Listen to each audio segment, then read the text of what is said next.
Dulan 3.3 million pesos nga kantidad sa smuggled nga sigarilyo na sakmit sa otoridad sa managlahing operasyon sa Lanao del Sur ug Iligan City.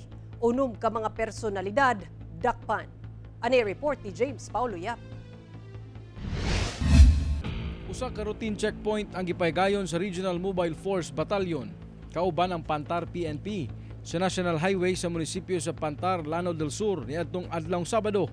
Usa ka elf truck ang ilang gipara o gipangitan og dokumento sa sakyanan ang driver ug pahinanti niini apan wala matud pa sila'y napakita sa kapulisan. Dihang giinspeksyon sa PNP ang maong van, nasuta nga smuggled nga sigarilyo ang sulod niini.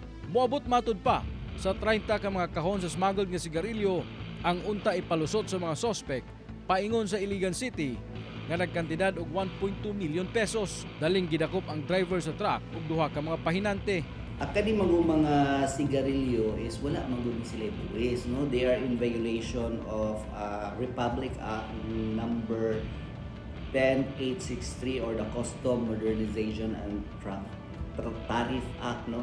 And of course pertinent provisions of the National Internal Revenue Code. Samtang sa laing operasyon sa kapulisan, usa ka puti nga van sab ang naharang sa usa ka checkpoint sa barangay Akmak sa Iligan City. Aduna matud pay report nga nadawat ang Iligan City Police nga adunay ipalusot nga mga sigarilyo.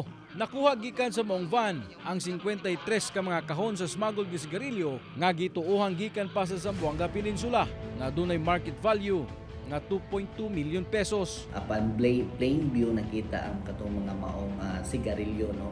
O wala po siya napakita na mga documents, no?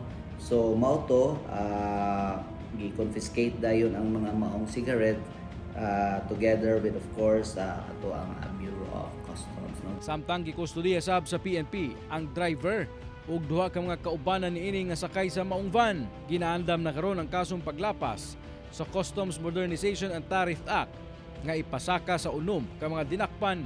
Wala pa sila'y pahayag. Ako si James Paulo Yap, 1 Mindanao.